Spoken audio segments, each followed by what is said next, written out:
Itu dia sedikit perkongsian ataupun video iaitu tentang topik kita hari ini, sekarang ini, itu tentang penyakit TB. Jadi mungkin anda pernah mengenali seseorang yang mempunyai penyakit TB. Jadi hari ini kita betul-betul nak rungkaikan dan lebih memahami, kerana kita tahu ramai juga yang risau tengok orang batuk-batuk. Mungkinkah TB? Ya, Fatri. Kita nak bersama dengan Dr. Siti Hafsah Abdul Halim, pakar perubatan kesihatan awam, sektor kawalan TB ataupun kusta, bahagian kawalan penyakit Kementerian Kesihatan Malaysia. Terima kasih, Doktor. Ya, sebab bila kita terbaca sebelum ni macam bila ditularkan kadang betul ke tidak pun tak pasti kan, tapi menyebabkan ramai yang panik, sedang kita mahukan fakta yang tepat. Jadi mungkin sebagai mukadimahnya mungkin dapat Doktor berikan sikit gambaran macam mana, sebab tiba kata okey dah wabak ni ya. Tapi tadi menteri pun dah menafikan, tapi yang sebenarnya mungkin daripada kesihatan macam mana dapat dikongsikan. Okey, seperti yang semua sedia maklum sebelum ni yang ditunjukkan tadi, memang ada tularlah di media sosial.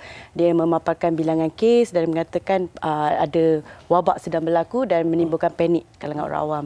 Jadi sebenarnya untuk makluman, definisi wabak ni sebenarnya adalah bilangan kes yang melebihi jangkaan, di luar jangkaan di satu kawasan, dan dia hanya boleh ditentukan dengan penyiasatan oleh anggota kesihatan yang berkenaan. Dia perlu menjalankan siasatan dan verifikasi bagi bilangan kes yang tiba-tiba melangkaui lebih jangkaan ni, sama ada setiap satu kes tu mempunyai hubung kait secara epid link, kita panggil istilah dia lah. Jadi epid link ni merujuk kepada kita boleh dapat maklumat ni melalui temu bual dari segi sejarah pergerakan, dari segi timeline, dari segi mapping, dan juga ada ujian makmal untuk mengesahkan sama ada epid link. Jadi wabak benar berlaku, dia memerlukan banyak siasatan dan verifikasi, dan dia bukanlah ditentukan semata-mata oleh bilangan kes sahaja. Macam yang ditularkan tu hanya bilangan kes kan, tapi sebenarnya dia memerlukan banyak verifikasi lain. Dan sama ada wabak tu berlaku atau tidak, dari segi kesihatan, tindakan kawalan tetap diambil. Maksudnya bila berlaku penyakit TB tu, memang kita terus ada SOP standard. Mesti dibuat siasatan, mesti kontak rapat perlu disiasat dan dirujuk dan sebagainya lah. Baik. Okey, kalau kita lihat tadi di dalam video perkongsian ada berkongsi tentang apakah penyakit TB. Tapi mungkin doktor lebih arif untuk berkongsi dengan kami. Apa yang dimaksudkan dengan penyakit TB? Sebenarnya penyakit TB ni ialah sejenis jangkitan kuman lah. Dia Mycobacterium tuberculosis nama dia. Dia memang dah lama wujud di dunia. Pertama kali dikesan katanya di dalam mumia di zaman 1800 dulu. Jadi kuman ni dia tersebar melalui udara dan dia amat mudah menjangkiti tubuh manusia lah. Organ badan yang paling suka jangkiti lah paru-paru. So daripada kebanyakan kes jangkitan TB ni, 85% dia menjangkiti paru-paru dan ada 15% lagi dia boleh menjangkiti organ lain lah. Contohnya selaput otak, tulang, usus, kelenjar. Macam mana, Doktor? Kan setengah penyakit kita perlukan vaksin kan? Betul. Dalam konteks TB ni macam mana? Okay, untuk konteks TB ni kita ada perkenalkan vaksin BCG. Kalau kita tengok parut ada parut pada tahun 1960-an. Okay, vaksin BCG ni adalah kuman TB yang telah dilemahkan. Kita suntik kepada semua bayi yang baru lahir di Malaysia, sama ada lahir di hospital swasta atau kerajaan, dua-dua akan layak dapat. Kemudian vaksin ni dia adalah kuman TB dilemahkan supaya sistem pertahanan badan dapat dibentuklah bila mendapat jangkitan yang sebenar, dia boleh melindungi daripada mendapat jangkitan yang teruk. Jadi bukanlah sepenuhnya 100% takkan dapat TB, tapi dia melindungi daripada komplikasi dan jangkitan yang lebih teruk. Lebih kurang mengurangkan jugalah. Bagaimana pula dengan kehadiran pendatang asing contohnya yang kiranya tidak mengambil pasti sejarah mereka secara kesihatan, vaksinasi ke macam mana.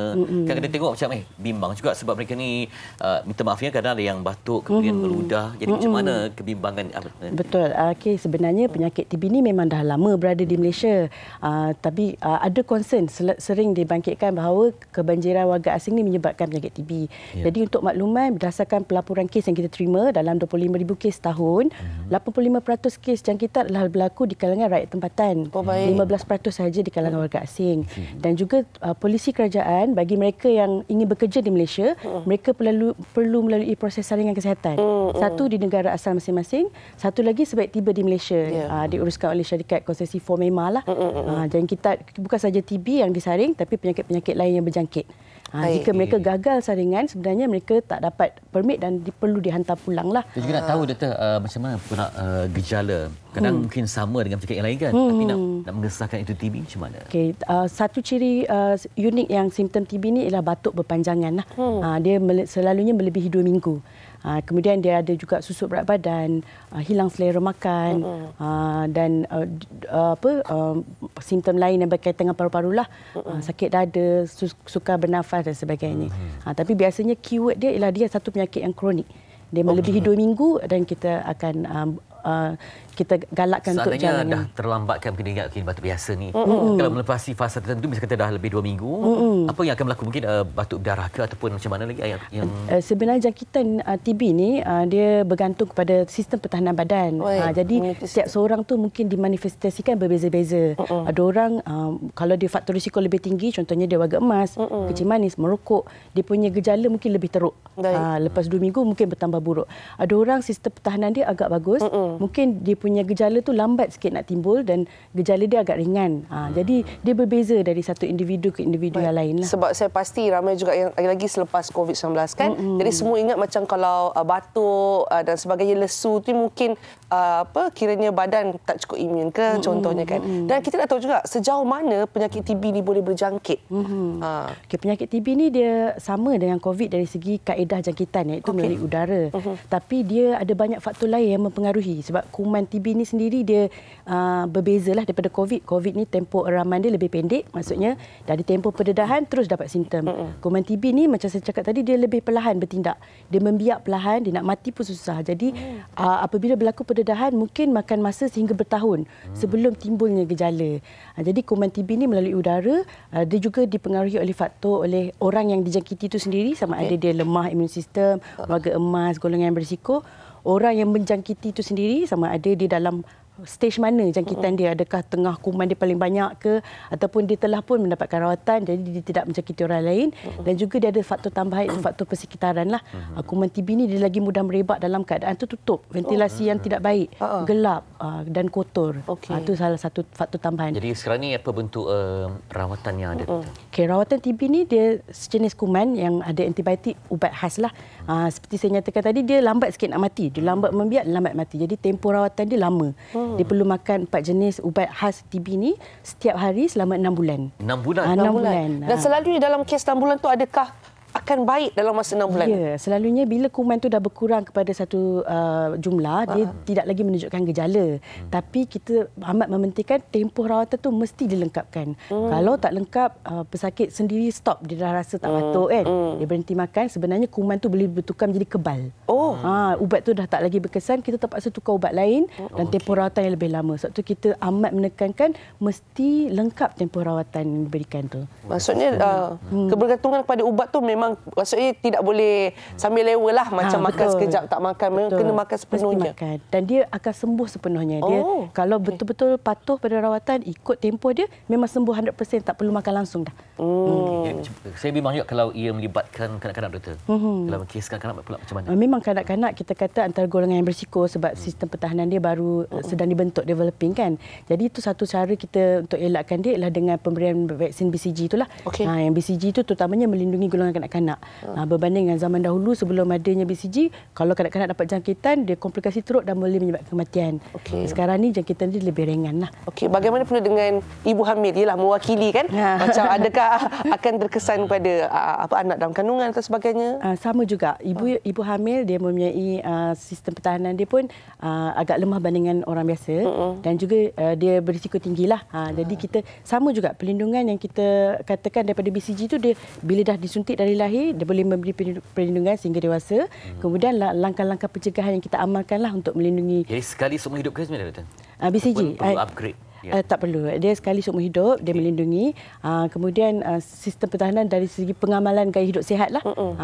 Pemakanan seimbang, exercise, tidak merokok, semua tu boleh membentuk pertahanan badan kita yang secara semula jadilah untuk melindungi daripada jangkitan. Jadi itulah bagi individu yang rasa dirinya walaupun dia dalam tempoh untuk penyembuhan tu kan, dia perlu mematuhi, maksudnya dia kena pakai pelitup muka sebab dia dalam tempoh 6 bulan tu panjang. Jadi macam mana dari segi dia tidak memberi impak kepada orang lain? Selalunya daripada awal rawatan tu, 2 minggu pertama tu yang dia paling infectious lah kita kata. Kemudian selepas 2 minggu, kebanyakan kuman dah berkurang pada tahap yang tidak menjangkiti orang lain. Tapi semua ni tertakluk kepada ujian yang akan dilakukan oleh doktor yang merawat lah. Dia bukannya macam perlukan pengasingan, tidak. Dia once mula rawatan, mungkin 2 minggu pertama tu perlu pakai mask, diasingkan dan seterusnya. Bila kita buat ujian, kita tengok kadar kuman tu dah berkurang, dia boleh kembali bekerja lah, bergantung pada individu tu punya tahap kesihatan. Maksudnya tapi ada, bukan 6 bulan tu dia kuarantin lah. Maksudnya bukan 6 bulan tu kena asing, tak boleh duduk dengan keluarga lah. Bukan. Okey, dan bagaimana pula dengan jangkitan kepada paru-paru? Mungkin impact atau efek. Sebab tadi saya tengok COVID video. Kan ada yang macam kita berparut lah, bukan? Dari segi bahasa yang mudah lah. Kalau dalam TB ni macam mana? COVID ni dia penyakit baru. Jadi masih banyak kajian. Kita tak tahu lagi dia punya impak lah. TB ni kita kata kalau terima rawatan dia boleh pulih sepenuhnya 100%. Tapi bergantung pada tahap individu tu masing-masing. Mungkin ada yang mengalami kesan lah. Mungkin dalam kita punya X-ray tu dia punya kecacatan tu agak kekal lah. Tapi dari segi simptom sepatutnya dia boleh pulih 100% lepas komplit rawatan. Highly treatable. Jadi very treatable. itulah sebenarnya sebab ada bila kita baca fakta di media sosial, ramai yang panik. Sedangkan dia ada pengurusannya tu. Betul. Kesedaran macam mana tu? Segi kempen yang dibuat, mungkinkah seagresif mungkin penyakit yang lain? Penyakit TB ni sebab dah lama, mungkin orang pun dah ambil mudah lah. Selalu kita kata dah tak ada dah kan. Sebenarnya dia masih ada. Cuma dia banyak yang terkesan dengan penyakit TB ni adalah daripada yang sosioekonomik rendah. Dari segi sebab mereka mungkin tidak mempunyai zat makanan, kurang zat makanan, jadi ventilasi yang tidak baik, contohnya perumahan setinggan, jadi mereka lebih terkesan. Tetapi dari KKM memang sentiasa menjalankan tindakan kawalan, dan dari segi aktiviti promosi pun memang kita ada membuat sambutan lah Hari TB sebagai satu cara untuk mewar-warkan ni memang pada bulan Mac setiap tahun. Contohnya pada awal tahun ni kita sambutan tu diadakan di Terengganu. Baik. Jadi sebab memang kita sentiasa berterusan lah. Ya, sebab saya pasti kadang-kadang bila kita tidak faham tentang suatu penyakit tu dan kita nampak perkara itu tular, jadi kita pun mula berkongsi dan ketakutan tu melebihi daripada kita punya ilmu sebenarnya. Jadi hari ini saya doktor telah menerangkan kepada kita semua itu tentang penyakit TB dan juga isu penularan. Jadi doktor mungkin boleh bagi nasihat untuk saya dan Petri dan semua penonton tentang penyakit TB ni. Dari satu sudut saya rasa bagus bila masyarakat tu alert kan dengan kejadian yang berlaku di sekeliling. Tapi peranan masyarakat sebenarnya, kalau ada yang kita nasihatkan, kalau ada mengalami simptom seperti yang kita nyatakan, kena pergi dapatkan pemeriksaan dan menjalani ujian lah. Bagi kita, kalau kita tahu kita ada pendedahan, orang sekitar kita ada penyakit TB, kita pun sendiri walaupun tanpa gejala perlu jalan saringan. Dan juga yang paling penting stigma. Kadang-kadang kita tak tahu pasal penyakit tu, kita pulaukan dia kan. Sebagai ahli keluarga dan kawan kepada mereka yang mengidap penyakit TB, patutnya kita memberikan mereka sokongan, emosi, sosial, sebab nak perlu tempoh rawatan yang lama kan. Jadi itulah nasihat saya supaya masyarakat aware lah dengan rujuk pada yang pakar jangan buat fakta sendiri. Jangan menjadi pakar sendiri dan dapatkan rawatan. Sebab kita ada ubat untuk merawatnya dan juga dapat pulihnya sepenuhnya. Terima kasih kepada Dr. Siti Hafsah Abdul Halim, pakar perubatan kesihatan awam sektor kawalan TB Kustam, pakar kawalan penyakit KKM, berkongsi tentang TB pada hari ini. Semoga kita dapat maklumat yang terbaik dan juga kalau ada maklumat kita dapat membantu mereka yang terjejas ataupun takut untuk berjumpa dengan doktor, yang paling penting dapat rawatan supaya dapat sembuh dan kembali pulih. Dan stigma tu jangan pulaukan tanpa mengetahui apa perkara yang sebenarnya. Betul. Okey, terima kasih doktor sekali lagi.